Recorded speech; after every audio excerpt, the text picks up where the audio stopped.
آج کا سبق اور صرف 5 منٹ کا مدرسہ۔ آج ہمارا سبق ہے یکم سفر المظفر کا، اور سفر جو ہے وہ عربی زبان کا لفظ ہے اور اس کے معنی ہے اسلامی مہینوں میں دوسرا مہینہ۔ یہ ہے کہ سفر کو سفر کیوں کہتے ہیں؟ متعدد اقوال ہیں۔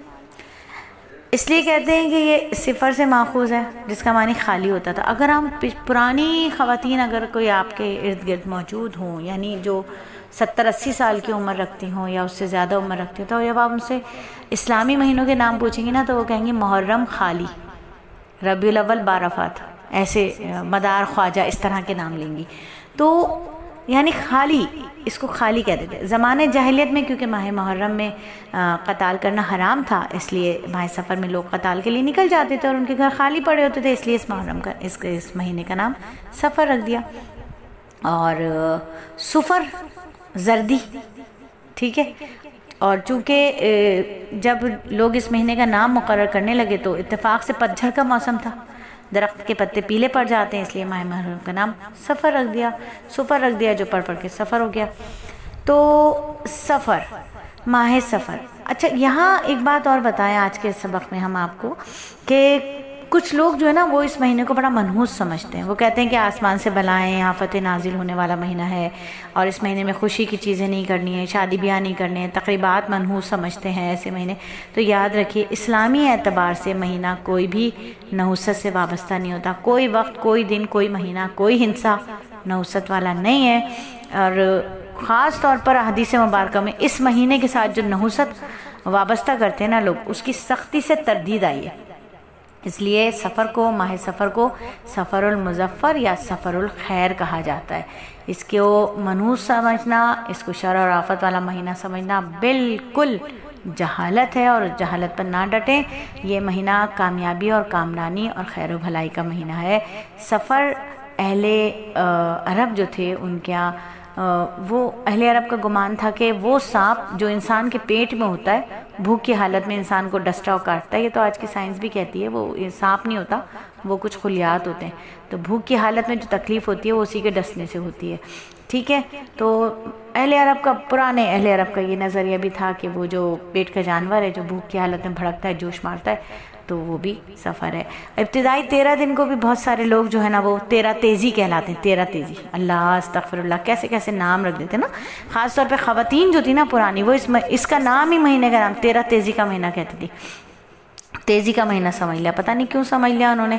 نبی صلی اللہ علیہ وآلہ وسلم کا مرض وفات جو تھا نا وہ اسی مہینے میں شروع ہوا تھا، اور مشہور روایت کے مطابق جو ہے 13 دن جاری رہا تھا، اس کے بعد آپ کا وصال ہو گیا تھا۔ تو جوہلا نے یہ سمجھ لیا کہ 13 دنوں میں چونکہ مرض کی شدت میں تیزی آ گئی تھی، اس لیے یہ مہینہ جو ہے سب کے حق میں شدید اور بھاری ہے۔ اگر یہی بات ہے تو سراسر جہالت ہے، تو ہم پرستی ہے، اس کا حقیقت سے کوئی رابطہ واسطہ نہیں ہے، اور ایسا عقیدہ رکھنا بھی سخت گناہ ہے۔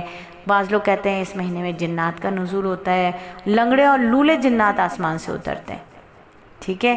تو بہت زیادہ تکلیف دہ مہینہ ہے، اور اس مہینے میں جو ہے نا وہ مردوں کے لیے بڑا بھاری ہے، اور چنے بانٹتے ہیں لوگ اس مہینے میں، بالکل غلط ہے۔ قرآن خوانی کرواتے ہیں خاص طور پر اس مہینے، بالکل غلط ہے۔ بعض لوگ اس مہینے کے ماہ سفر کے آخری بدھ کو جو ہے نا وہ آخری بدھ کہتے ہیں۔ ہمیں یاد ہے بچپن میں ہمارے یہاں بھی وہ آخری بدھ ہمارے محلے میں بہت لوگ مناتے تھے، آخری بدھ، اور مٹھائی بٹتی تھی، اس میں وہ مسور کی دال بھی پکا کرتی تھی، پتلی مسور کی دال بنا کرتی تھی اس وقت، چونکہ نئے نئے لوگ انڈیا سے آئے تھے اور وہاں کی رسومات لے کر آئے تھے۔ استغفر اللہ، مٹی کے برتنوں کو توڑتے تھے، تعویذات بنا کر مصیبتوں بیماریوں سے بچنے کے غرض سے پہنا کرتے تھے۔ یہ سب خالص توہم پرستی ہے، یاد رکھیے یہ سب کچھ بالکل بھی ٹھیک نہیں ہے۔ تو یہ تھا یکم سفر کا سبق آج کا 5 منٹ کا مدرسہ۔ اللہ تعالی ہم سب کو پڑھنے سننے سے زیادہ عمل کرنے کی توفیق عطا فرمائے، اور عمل ہمارا اخلاص والا بن جائے۔ اگر آج کی دعا کے بارے میں بات کریں گے کہ اللہ تعالیٰ میں آپ کی پناہ میں آتا ہوں فقر و فاقے سے، ذلت و رسوائی سے، اور آپ کی پناہ میں آتا ہوں ظالم یا مظلوم بننے سے، یعنی ظالم بھی نہ بنے اور مظلوم بھی نہ بنے۔ جہاں حق ہے بولنے کا وہاں بولیں۔ آپ اگر اپنے آپ کو بچانے کے لیے ہاتھ کا استعمال کر سکتے ہیں تو ضرور کیجئے، زبان کا استعمال کر سکتے ہیں ضرور کیجئے۔ کم از کم اتنا تو رکھیے کہ دل میں برائی کو برا سمجھے، ورنہ آپ مظلوم کی کیٹیگری میں نہیں، آپ بھی ظالم کی کیٹیگری میں ہوں گے۔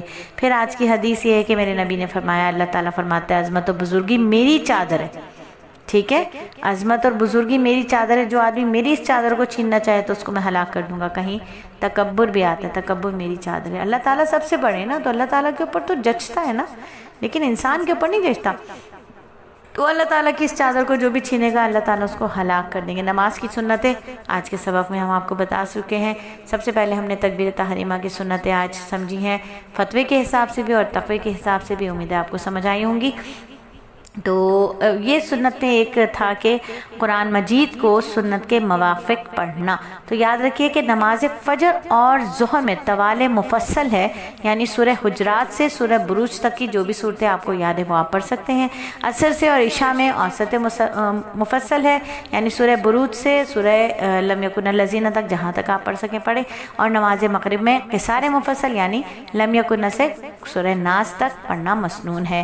اور آج کا ادب کہ جب گھر سے باہر نکلیں تو گھر والوں کو سلام کریں، اور گھر میں داخل ہوں تب بھی گھر والوں کو سلام کریں، خواہ گھر خالی ہی کیوں نہ ہو، سلام کر کے نکلنے اور سلام کر کے داخل ہونے کی عادت ڈال لیں۔ اور مجرب نسخہ ہے بزرگوں کا کہ اگر گھر میں داخل ہوتے ساتھ ہی سلام کے ساتھ داخل ہوں اور پھر سورہ اخلاص 3 مرتبہ اور درود شریف پڑھ لیا جائے تو کثرت رزق بھی ہوتا ہے۔ یہ بزرگوں کا مجرب نسخہ ہے، کوئی حدیث نہیں ہے، سنت نہیں ہے، ٹھیک ہے۔ پھر نیکی کا فائدہ جو دنیا میں ملے گا تو مرتے وقت فرشتے جنت کی اور وہاں کی نعمتیں اور حق تعالیٰ کی رضا کے خوشخبری سناتے ہیں فرشتے۔ اور بڑے گناہوں میں سے ایک گناہ یہ بھی ہے کہ اپنے آپ کو بڑا سمجھنا اور دوسرے کو حقیر جاننا، تو یہ تکبر کرنا گناہ کبیرہ میں سے، بڑے گناہوں میں سے۔ گناہ کے نقصان جو دنیا میں پیش آ جائیں گے تو وہ یہ ہیں کہ ملعون قوموں کا وارث بنتا ہے۔ ہر گناہ دشمنان خدا میں سے کسی کی میراث ہے، یہ شخص ان ملعون قوموں کا وارث بنتا ہے۔ اور حدیث میں ہے کہ جو شخص جسے قوم کی وضع اختیار کرے گا اس کا شمار اسی میں سے ہوگا، لہذا توبہ میں دیر نہیں کرنی چاہیے۔ اور آج کی معلومات میں ہے کہ ہجرت کے بعد انصار میں سب سے پہلے حضرت نعمان بن بشیر رضی اللہ تعالیٰ عنہ پیدا ہوئے تھے انصار میں۔ کل ہم نے جو 30 محرم کے سفر میں بات کی تھی وہ مہاجرین میں سے بات کی تھی، اور آج انصار میں سب سے پہلے حضرت نعمان بن بشیر رضی اللہ تعالیٰ عنہ پیدا ہوئے۔ تو مکمل ہوا آج کا سبق۔ اللہ تعالیٰ کہنے سننے سے زیادہ عمل کرنے کی توفیق عطا فرمائے اور عمل ہمارا اخلاص والا بن جائے، آمین ثم آمین۔